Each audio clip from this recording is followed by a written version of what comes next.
Yes, we are live. We are live. Hooray. By the way, today we're going to cast to three places: YouTube, Okay. X Twitter, and guess the third one. Guess the third one. Third one, Meta. Of course, yes. Metaverse. The Facebook, but yes. Okay, give me a sec. I will open my backup recording. Reaper. We're going to Talking about like a casting. I made a small video on Godot, like a small tutorial, just for my entertainment mostly, and put on my YouTube channel. And so to understand, like my YouTube channel is like 5 subscribers or something. Okay. But I get a comment, someone saying thank you for the tutorial. That was really sweet and a nice feeling, you know. I did at least something useful. Yeah, that's why I really like Facebook. You're putting a video, like, random small video, and suddenly you have hundreds of people watching. There is a comments, there is like, what? Who are those people? How? Okay, I'm ready to start recording, and let's roll in 3, 2, 1.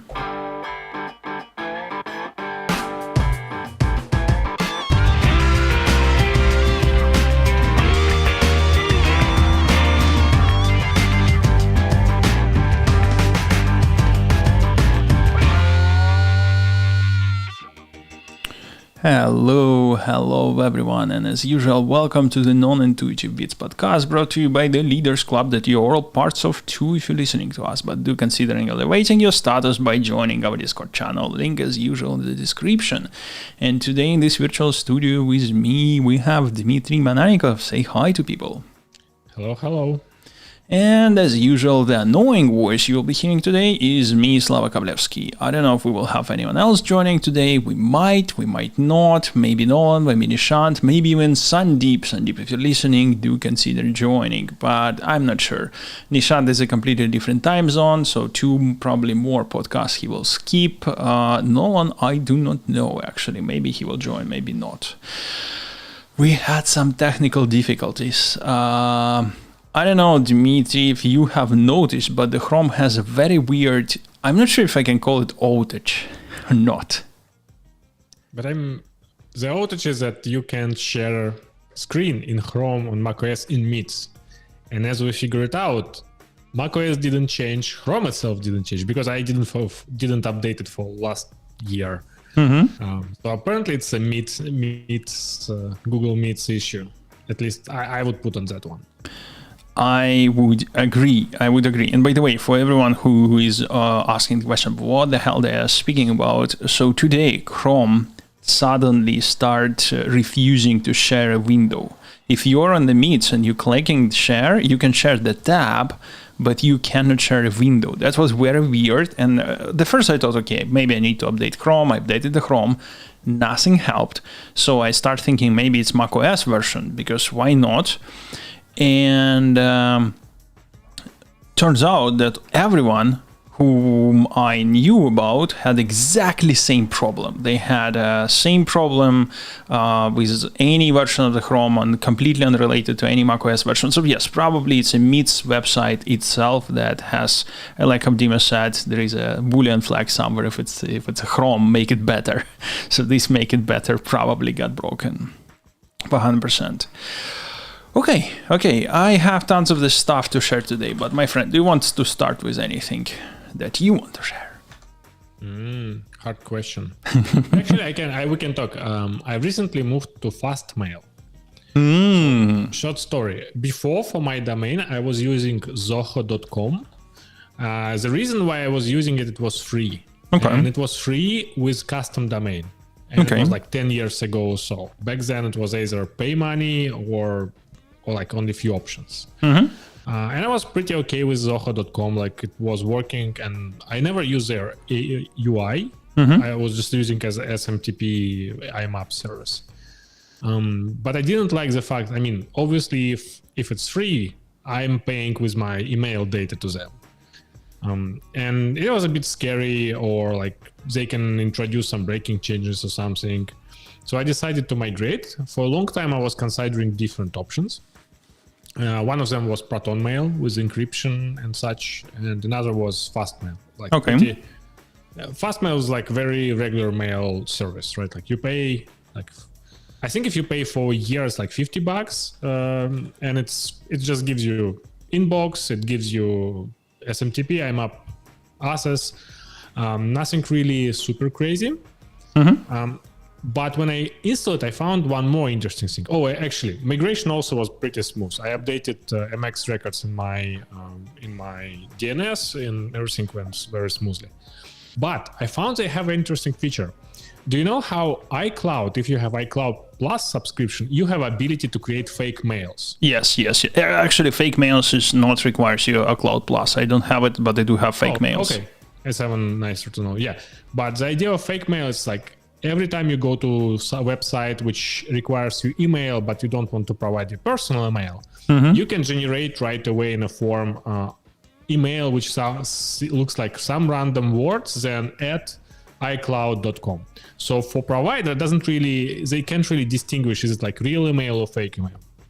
And what Apple does under the hood, it actually forward all emails to your real email, but it's hidden.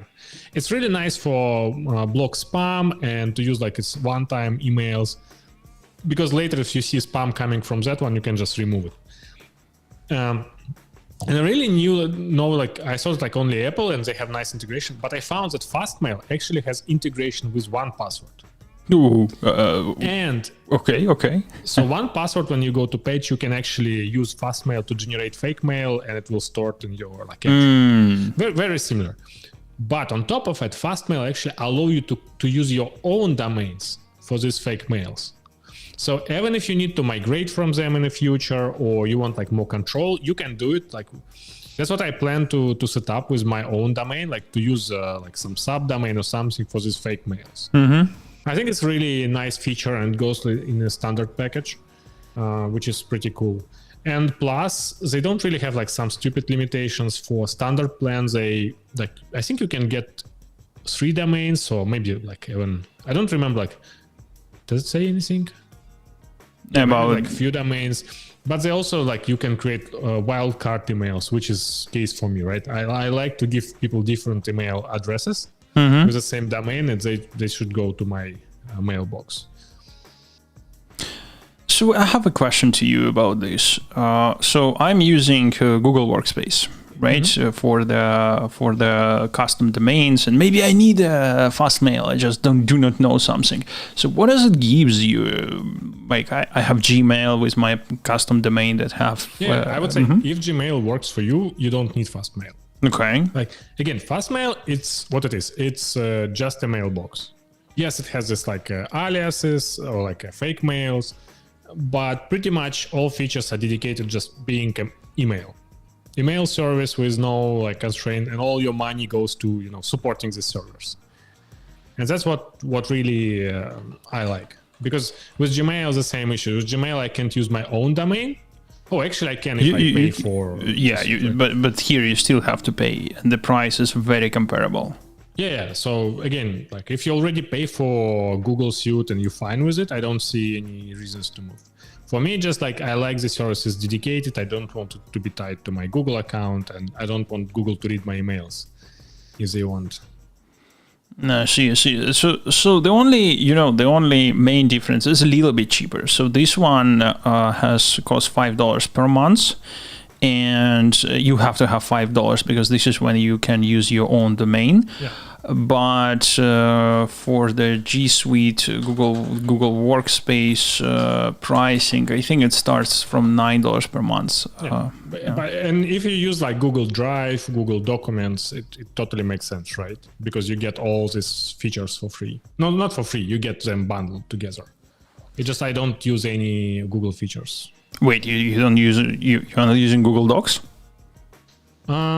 Okay, I use it like very rarely when I need to share, but my personal account is fine. I don't need like a special domain or anything. Sometimes I just share a document, but it's very rare situations.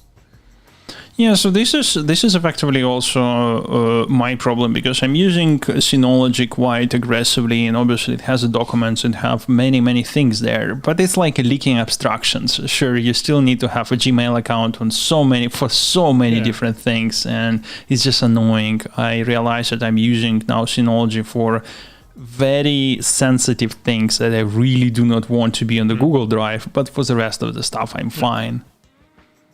Yeah, it just happens. I don't really again use it a lot. I think I only have one use case. It's like sharing some pictures or something, like with a doctor, for example. I can create a folder in Google Drive, share it, and then remove it. That's probably the only place. Yeah, and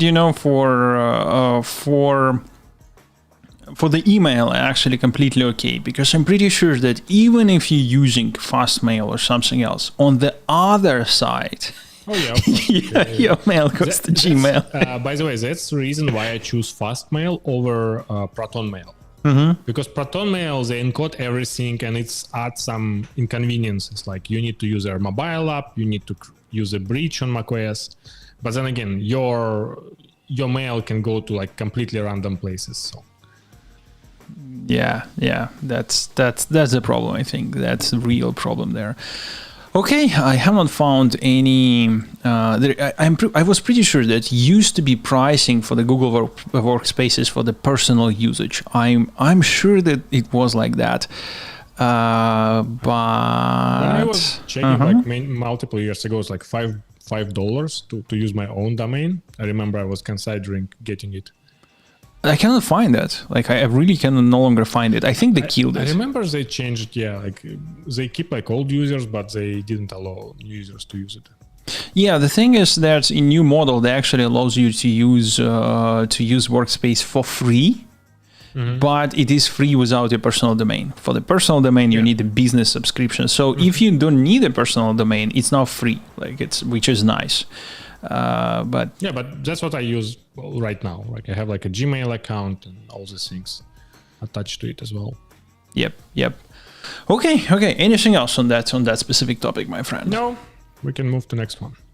Okay, so let me start describing a bunch of the stuff that have happened in related to me industry, specifically in the self-driving.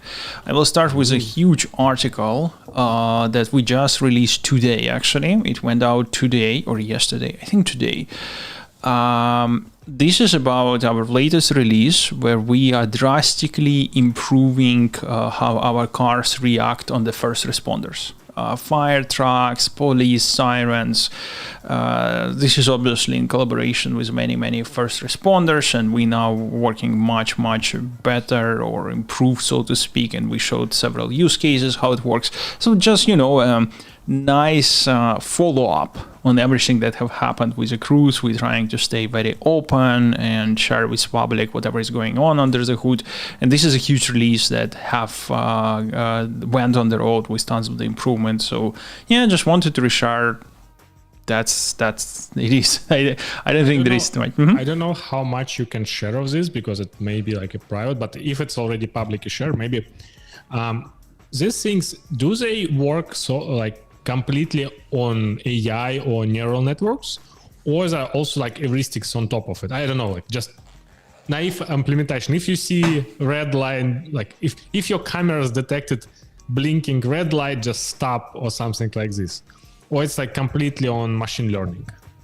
So I can't go exactly in our details how we exactly doing this, but I can share you how is industry overall, what is a standard, so to speak. And these cars, almost everyone, and Tesla actually the first one that trying to break that trend, and it deserves a dedicated topic sometime why. But nevertheless, the industry is have a bunch of different neural models, or not the neural models, just AI models, bunch of different AI models that are connected. So you have these things, it calls ROS. ROS is effectively a robot operating system. So the ROS is an interesting concept where you have internally almost like a Kubernetes, a graph of the nodes, where each node can be a specific dedicated model. Okay. And then you're building stuff like you have a camera that analyzes what it sees, and it might be sending a signal from this node, camera node, it might be sending a signal, I see the red light. And then you have another node that's listening to the signal. If it's receiving a signal, I see a red light, it might issue a signal, emergency stop. Operate on the different levels, right? Depending on each other. Yes, and they are all asynchronous because you actually have a completely different timings and completely different ticks, so to speak, from different hardwares, different models. Your one hardware can give you 10 signals per millisecond or nanosecond. Another model can give you 1 tick per 1 nanosecond and no more because of how slow it is. And obviously there is so many interesting things going on. And what I'm trying to say that you can inject a rule-based system in between on the node that will react on different signal that is receiving, and you can do it in any way you want or under any circumstances. And there is a Tesla. Tesla actually the first one that trying, to the best of my knowledge, the first one that trying to have a gigantic neural network, the just neural network, and it has inputs and outputs. Is it something they released recently, or it was like always they tried? No, it's actually something that they redesigned the planning and control have recently and trying I to think I actually can talk about this experience. Tell me more. Yes. Yeah, so my Tesla is a hardware 4. So the thing is, like, while Teslas all looks the same, there is an internal revisions time to time. Like they change like cameras, they change internal things, computers. Hardware 4 is actually interesting. So first they upgraded computer, they upgraded cameras. Okay. But they downgraded car because they removed radar in a previous hardware. But in hardware 4 they also removed ultrasonic sensors. So they only kept cameras. So from hardware it became less powerful.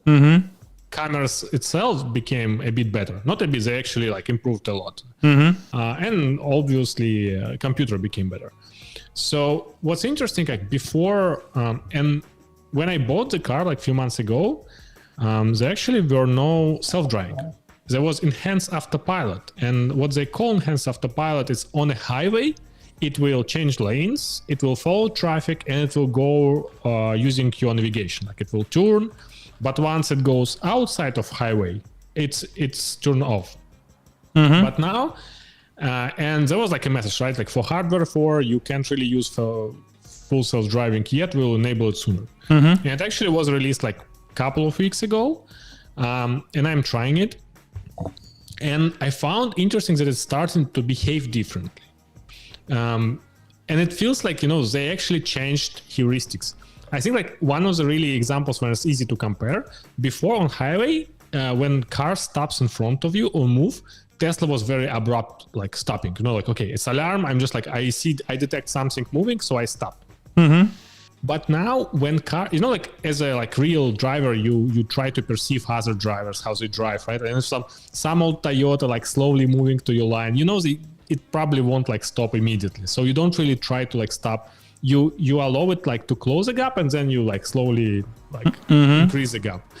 And Tesla now doing the same, right? Like it's like, okay, it's someone like slowly moving, like the whole traffic going like, okay, so let's us move in front of you and then slow down a bit. So it became more like relaxing, but it also, again, I can't really compare because I use full self-driving only with this update. There's still, this 1% of weird cases where you actually, why you need to pay attention. Like sometimes it's doing like really strange things, like moving, like it doesn't feel dangerous, but it feels, like it's doing something weird. But in many senses, it feels like, when you sit in a passenger seat with a driver as an experienced driver, you pretty much feel the same, right? Like you don't control anything and you always fear that they like hit anything. So far I was okay. I'm usually driving like to the shop or to the gym. It works very well on a highway when traffic is really like a fast. It also works very well in like a slow city traffic, like passing a car, where I find it doesn't really work well is like medium speed highway traffic, like a lot of cars, they're not super slow, but there's still everyone like moving left and right. So it doesn't really feel well. So you still have to like be very conscious. That makes sense. That makes sense. And this is what you mentioned is that leap effectively in one level that's right there in the middle of the levels where to make that leap you have to tackle all the tail cases. So even if for you have to pay attention. Yep. And even if for you it's just one customer you're finding these tales, imagine that if you multiply in the millions of the miles, how many such tales. And I can imagine, because I can oversee situations when I need to take control. Even in some places, I even turn off it and drive myself, because I envision it can have troubles. But can imagine person who drive 1,000 miles without problem, completely lost its focus, and then hit something very stupidly. That could happen. That's really not full stage driving, but for small things, especially side road, when I go to my gym, there's a road where a couple of stop signs and almost no traffic. And this part is perfect, right? You don't really care. Even if it's does weird stuff, you just end up in the ditch. Yeah. but yes, no, I hear you. Of course, this is a really nice thing, and eventually I might also own the car that doing such level on automation. But this is where I'm skeptical. Obviously, I have not worked in Tesla. I don't know much what's going on in Tesla. But this is why I grew more and more skeptical about their ability to reach the proper self-driving automation. Especially because you have moved to this one gigantic model versus a model. Sorry, I cut you off. No, it's I agree. And even removing ultrasonic sensors, it just work completely stupid on the parking. I'm not talking about self-driving, but the parking, in the camera, it shows you what's around. Not cameras, but on a scheme. But because it doesn't really have any good a parktronic or it's so imprecise. It's just beeping constantly. It just that any other camera without any of this self-driving with a camera on a bumper will work much better. So I guess I'll just need to. And actually, they returning radar on the higher models. So apparently, they found it's not working properly without radar.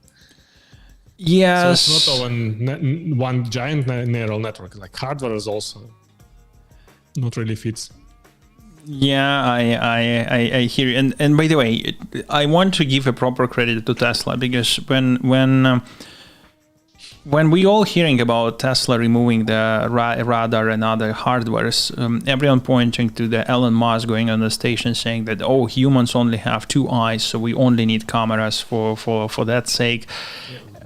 But in reality, if you're listening to the full presentation, he said that current radar is underdeveloped. When we will have an HD radars, we will put them back. And meanwhile, we actually assume that we might not even need those because human only have 2 eyes. This is a completely different message versus you don't need radars. Yeah. It's possible that we may do it with cameras, but probably not. Exactly, yes. And the interesting part that obviously when they announced, I start looking at about their radars, because I wanted to understand, is it an HD radar and what exactly they mean by HD radar? Because radar has a problem, it's too noisy. That's why the reason why everyone using different sensors, because they all are horrible in different ways. LiDAR give you a precise distance, but it's very low resolution, and you have to map it with something else. So you're sending in one beam of lights, and you can get 3 answers, because you have a bus with 2 windows, and your beam actually goes through these two windows. So now you have response from window 1, window 2, and the wall outside of that window. And you have to merge it together. There is many heuristics how to do it. And this is only distance. So you have to construct speed and velocity. So for speed, you need 2 dots. And for velocity, you need at least 3 dots, 3 beams. Oh, remember Microsoft Kinect? You just need to put Kinect on every car. But this is LiDAR, effectively. Yeah. Yes. But I think Kinect was using camera, but yeah, idea is the same. It was using cameras to read the lights, but then was beaming the lights and reading the lights. It's effectively the same principle, if you want. But LiDAR stands for light something. And I don't remember what was that. And the radar gives you, because of the Doppler's effect, it gives you immediate velocity. So you're sending the radar signal, but the radar signal is very noisy from the perspective, cannot describe you exactly what the objects are. It says, here is a cloud over there, and it looks like it's accelerating towards you. And then LiDAR can give you distance, which is way more precise. And then camera might tell, okay, this radar cloud and this LiDAR cloud is actually a bus together, and you can ignore some other noise there. Honestly, I even forgot where I started, why I even mentioned that. Oh yeah, the different sensors. Yes, different sensors, they're horrible in different way. And the theory behind HD radar, that if you make it more precise and you will have more dots, so to speak, theoretically you might reconstruct the picture of the object. Because LiDAR actually can give you a pretty nice picture. Picture, you mean like 3D picture? Yes, correct. If you look on the LiDAR points, let me Google LiDAR point cloud.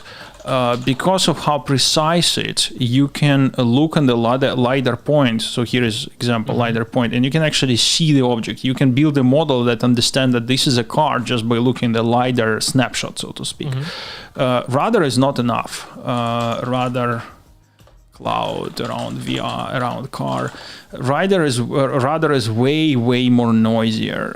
Yeah, it's even hard to find something that nicely would represent what do you see on the radar, because it's way. This is again probably the LiDAR. You can tell that it's LiDAR of how the small resolution is. You can see the lines, you can see the dots, so it's low resolution there. So this is very likely LiDAR. Radar will give you this weird shape with tons of the noise on it. Maybe this looks more. No, I think it's still LiDAR. Anyway, I will try to find, but usually you don't see radar exactly for this reason, because it's LiDAR also looks like it could be easily, you can, at least from my eye, it looks like you can easily reconstruct real object form by using some heuristics and maybe a small like neural network, because you still can guess form like really easily, no? At least from that picture, like bicyclists, pedestrians. Yes, but this is where a problem actually came into play. When we start speaking about the tail, you can easily start having a problem where you have a pedestrian next to a sign. So now the shape is completely unrecognizable. And if they are under weird angles, because LiDAR only give you what it see in front of it, so you cannot see from the side, so to speak. If you have a really weird angle, you will have one dot close to you, another far from you, and you don't know if they're the same dot. This is just some object with weird angle, like almost parallel to you wall. So you will have two dots too far away from each other. You will not be able to even identify that this is the same wall, it's just weird angle. And the second problem is you need at least 3 dots to have acceleration. The second dot will give you speed, the third one acceleration. So again, depending how fast your LiDAR, it might be slightly slower to get that. But if you're speaking about a very basic cases, sure, yes, you can reconstruct very basic objects until it comes to this tail of objects, which is now getting much harder. Yeah, anyway, I failed to find proper radar. And, you know, it's actually even funnier because LiDAR, the farther you look, if you look on the LiDAR far away, you still can see something, but it's complete garbage. So the farther this picture that you see there only looks reasonable when they are close. The farther you go, the bigger distance in between dots, and more it looks like it's just a noise. Okay. I think we discussed tons of that stuff on this stuff under self-driving cars, but not all the topics. Tons of the stuff, but not all the topics. We recently have released, this was slightly older news, a benchmark between crash rate between average human, and self-driving cars. There is many different methodics how to even evaluate that, because obviously we didn't have different type of the crashes that we're trying to evaluate. So we have a crash level, and many of those we never had, and I hope we never will. But we have to evaluate theoretical possibility on the amount of miles, and that compared to the real drivers. So there is a first work. Did you compare riders in the same city, or like crashes in the same city, or like countrywide? Yeah, this is important. We do compare what this is called ODD because ODD includes not only geofence, it also includes time of the day, specific other condition. So we comparing. Really good. Yeah, that's really nice because you can you can be sure that it's not a place where it's driving with time, right? Yep, or there is it's not a rain. I'm pretty sure on a Friday night, Cruise doing much better. Yes, that's. I'm pretty sure. Yes, I agree with you. I'm pretty sure it's doing much better any days, but no Friday, especially on the Friday night. Yes. It would be also interesting. I don't know, like, do you have the statistic or not to understand?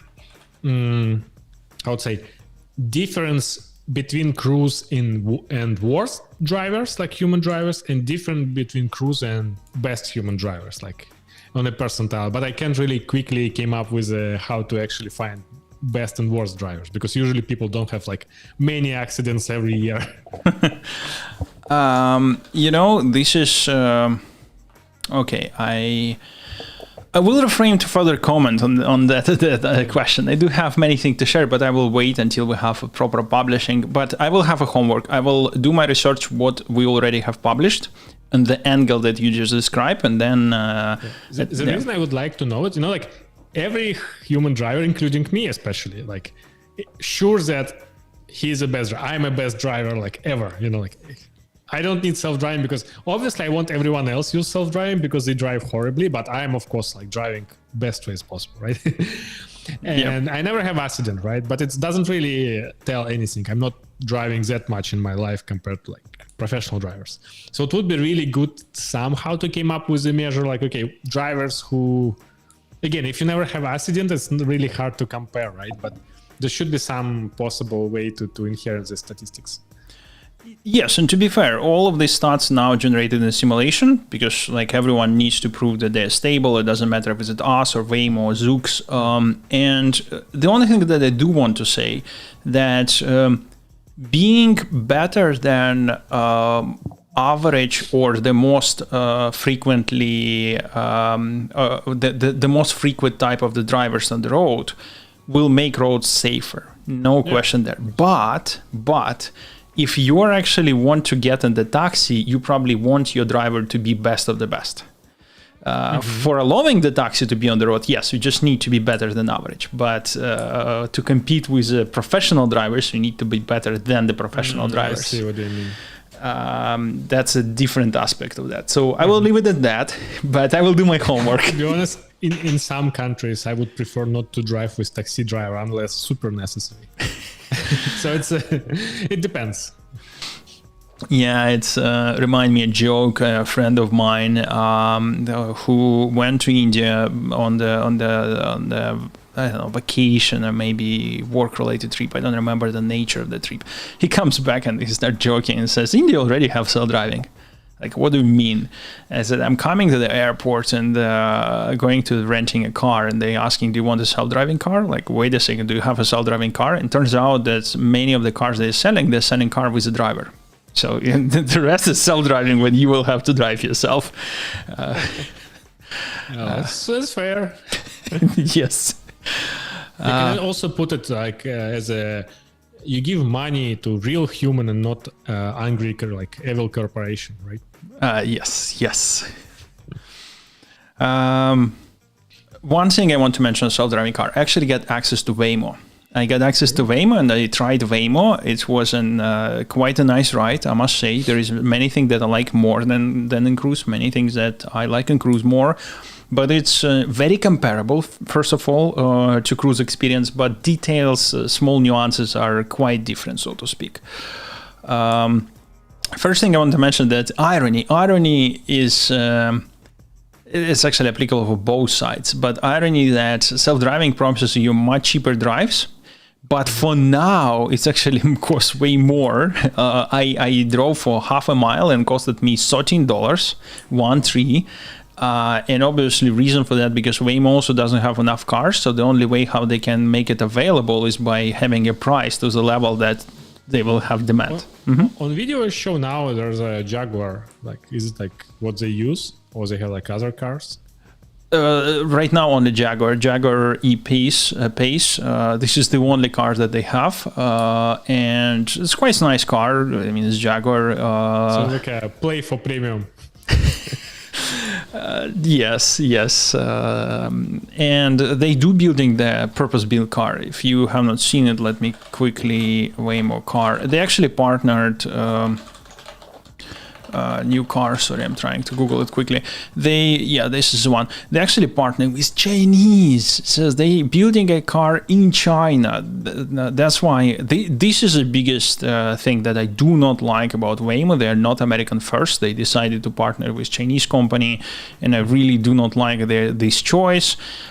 They make some interesting other choices. This is a car that's manufactured in China, and this is actually not entirely purpose-built. While this doesn't have a steering wheel, they took a mass manufacturing production van that has a steering wheel, removed the steering wheel, and selling it as like hybrid. So, Actually, good, interesting question. So, some time ago, I was watching video on electric vehicles, not self-driving. There was an interesting take on that, right? That electric vehicles, they require a lot of in development of like a software, like all these LiDARs, radars. And the problem with that, if you get a cheap car, like with a cheap everything, and put this stuff, it still became expensive.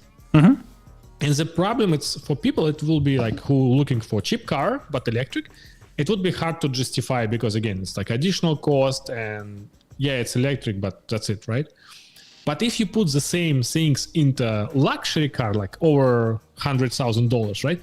They don't really add much to cost. So someone can get luxury car, which is only fraction more expensive than gas variant, but electric. And I mean, just like you mentioned, right? Like Waymo and Cruise, they all like, they put a lot of money on like development and still like kind of experimental. But would it make sense to make a luxury model? So drive would be considered as a luxury and like in cost more expensive, but still like people who want this kind of ride use it. Like, you know, Uber Black versus Uber X, right? People still order Uber Black because it's usually nicer driver, nicer everything. I'm not sure actually following. Are you referring to what? To have the more high price car available for self-driving? Yes, so then you get more customers because again, you still can charge $13, but if you charge $13 in a ride in a like nice Mercedes with leather seats and like a lot of leg room, it may be justified, right? Versus like spending $13 in a like Chinese minivan. True. To be fair, right now you're riding Jaguar, so right now it's the more or less experience that you just described, but it's not going to be $13 at that point. Yes, so it's going to be much cheaper. They're planning to mass produce these cars, and they actually, according to the rumors, planning to start rolling them out sometime next year. Actually, quite soon, like very very soon. But I agree with you on the point that. Obviously, I have no idea where the future will go, but I do think that price differentiation will be inevitable. And what I mean by, you're paying higher price and you guarantee the clean car, because who knows what someone... You can pay very high price to have a real driver. Maybe, to be fair, I yet to meet a person that will tell me that they want to pay higher price for the driver. I have many people who will tell me that they right now vice versa. Right? But I'm saying like in the future, it's like you can buy food cooked by machine, but you can also go to like a cheap restaurant. Agree. Yes, that makes total sense. Agree with you. Anyway, coming back to Waymo, I wanted to just quickly touch base on difference, because it's indeed a little bit different experience, mostly the same. What I really like is Waymo actually allows you to occupy the front seat, not the left front seat with a steering wheel, but the right front seat, and I like that. Like if you are alone or like three of you. Is there a reason why Cruise don't allow that? So I honestly do not know. I have several hypotheses. I don't know which one is actually probably the one. First of all, these cars, they're supposed to auto close the doors. So because, someone keep the door open or have not closed it properly, the door has to be closed. So this means that you have to motorize yet another door. The second thing, obviously, you now have to manage a situation when front seater actually will try to steer, because steering. You can try it from backseat, right? It still need to be prevented. True, but we are, and used to be Waymo, have this plastic window in the between the front seat and back seat, so like it's really hard. Why not to just remove steering wheel? That's a new car. that's a new car. It's this type of upgrade, so to speak. First of all, really costly. Second of all, you actually cannot do it legally. So only now, when you have legality, you can start doing that. And it's still funny because we are on Origin. Origin is our brand new car that's already driving in Texas. Cruise Origin. Let me show the picture. So on this car, we actually had to put back mirrors that there is no driver, but either legislation was not fast enough or something happened. I don't know why, but we now have mirrors on that car, even though we don't have a steering wheel. Okay. Yeah, that was funny. I cannot find the latest picture, but if you find something from that's driving it, maybe it's actually on the California model that driving in Texas, you should see some shape or form of the mirrors. Or maybe they already solved that problem and there is no mirrors anymore, but that's a different thing. And of course, it's built in America by General Motors, that building it in. Is it one that gets union strike right now? Yes. I mean, I don't know if that is the same factory. That part I don't know. So there is a Factory Zero. This, I think, was one of the first factories that started building electric cars. I think Hammer was building there, and to the best of my understanding, probably they're building Origins right now. I don't know if this is a factory that got impacted by the strike or not, and that part, honestly, I have not followed. Yes. Interesting. Let me Google Origin. Oh, yes, and Silverado, Hammer EV, Origin, yeah. By the way, you just... I was not sharing the right app. Ending the topic of the self-driving cars and Waymo and what's not, you mentioned one thing, that if you take all this technology and put into the premium car, it will not change much, but car is cost more because there is more software and hardware in the car, in the electric cars. Let's open Chevy Bolt EV, because many people usually do not understand how cheap electric cars became. So this is a Chevy Bolt. The starting price $26,000. That's a very cheap car, a new car, brand new car that goes on 260-mile range, cost $26,000. I'm trying to remember who is. I think they don't have actually a competitor. It's like across EVs, that's probably one of the cheapest. Maybe. To be fair, you will be buying it at roughly $30,000. So the competitor will be like Tesla 3 these days, but it's still cheaper. Yeah. But yeah. I think it's like, it also makes sense because at least in US, you have 30% return if you have a particular income.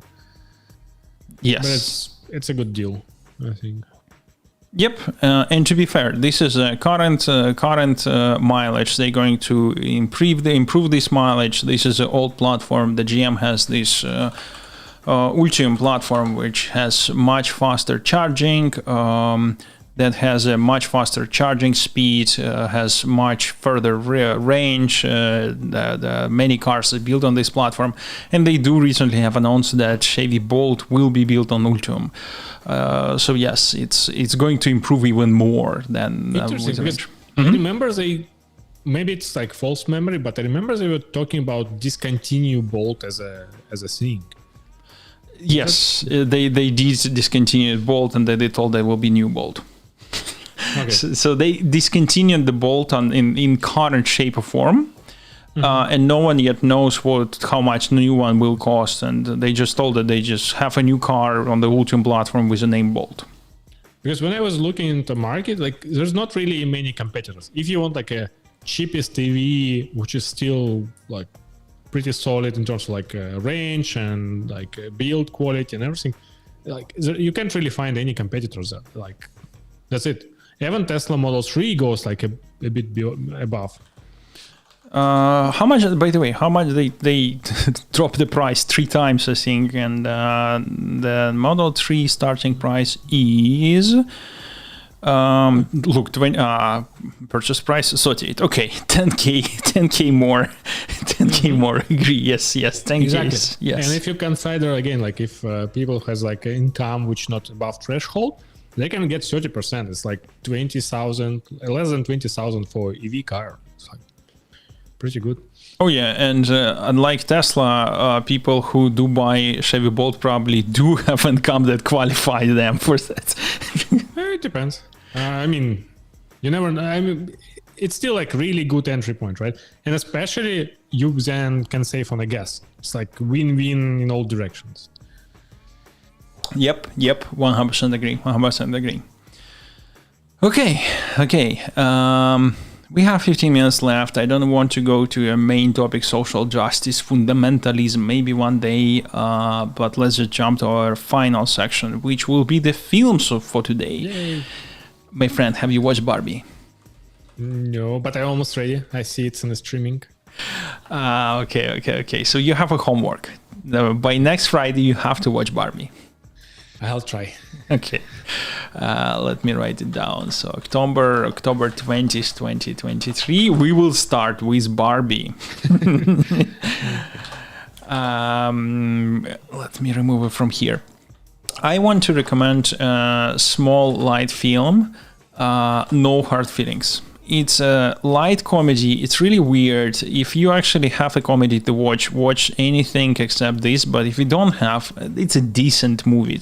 I hear they try to how it's called, like remember like old American comedies, like American Pie, like all this like really how would say non-politically correct comedies from like 20 years ago.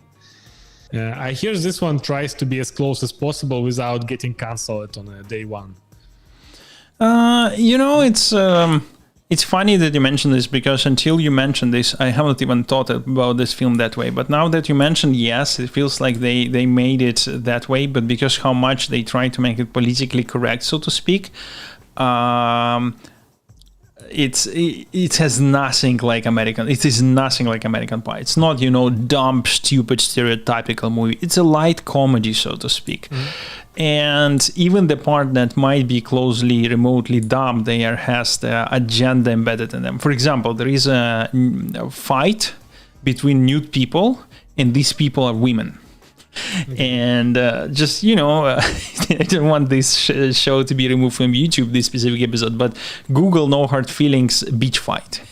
Okay. And observe. So this is quite crazy things to observe.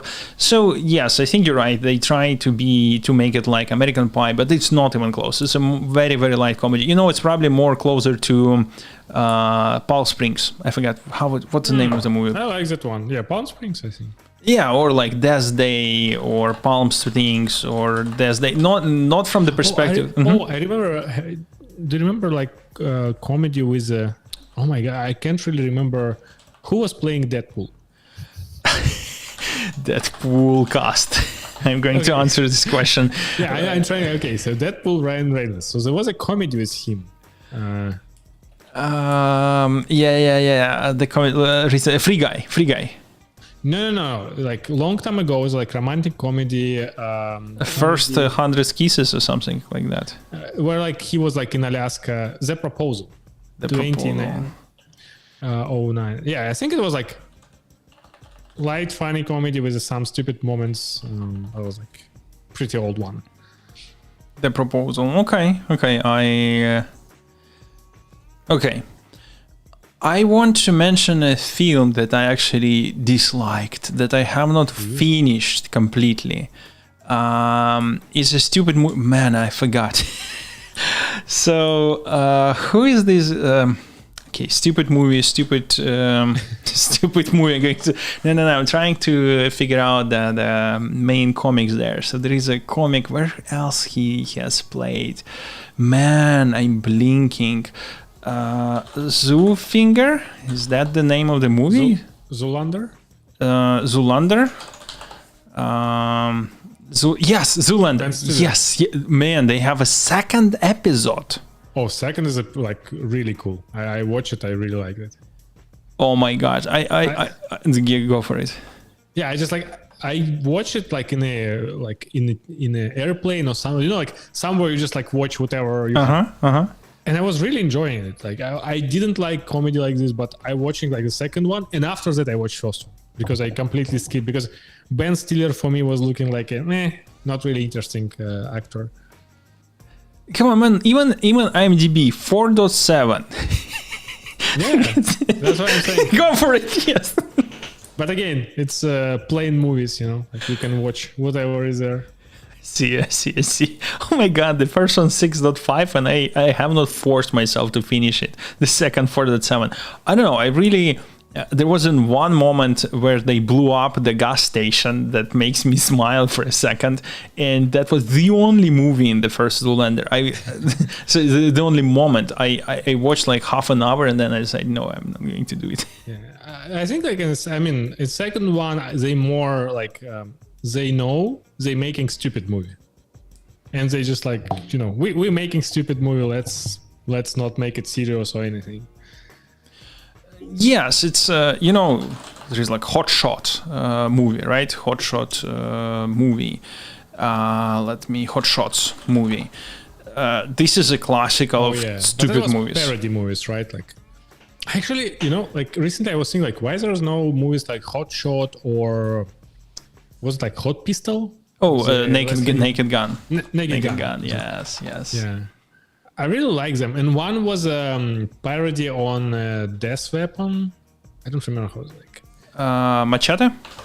No. Do you remember like this like detective police movies about like Mel Gibson with like old black guy who is like in police and they try to investigate, and there was like 4 of them, I think.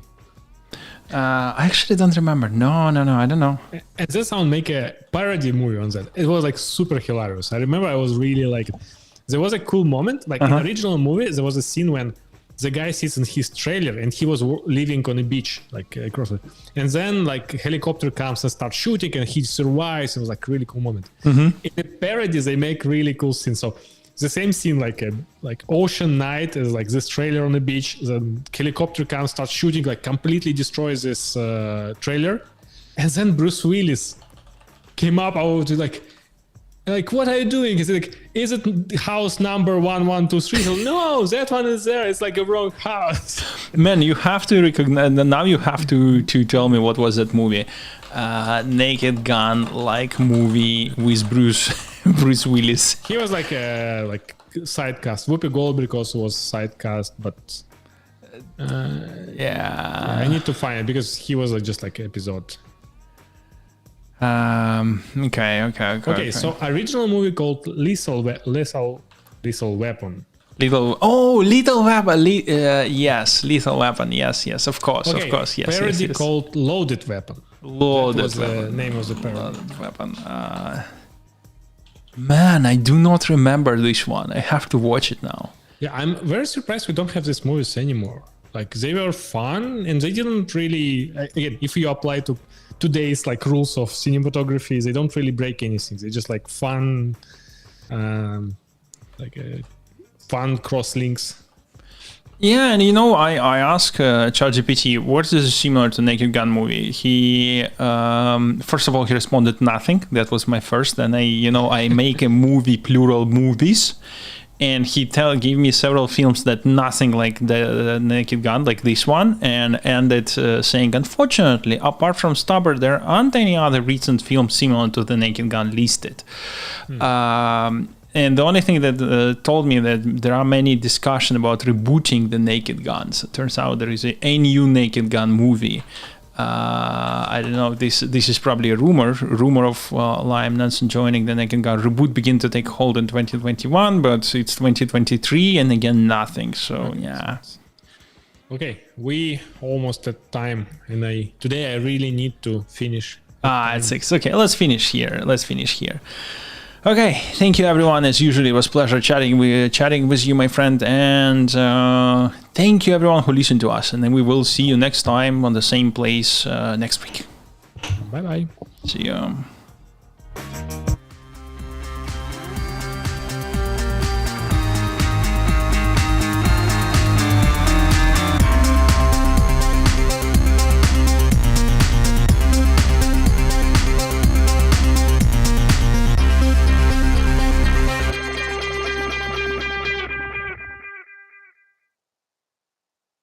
Okay, folks, you now have me for several more minutes or seconds, and while I'm doing the usual, which is rendering, if you want, you can ask me in after show,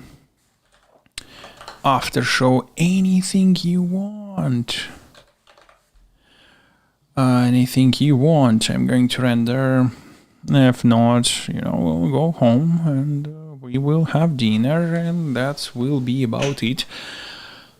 But you have an opportunity. Let me look on the Discord. Otherwise, will keep working what I do. Where is the Discord? Okay, no one is there. Considering signing up on the Discord. Nothing in the comments. Okay. Don't forget to reshare, retweet, repost everything that we have said. But again, this is an after show. If you just have joined, this is an after show. Go and listen to everything that has been said. Now you have a short opportunity to ask your questions while I am rendering everything. I already rendered the MP3. I'm going to render WoW because I'm publishing WoW format, better format for you to listen. Yes, actually, this is important part.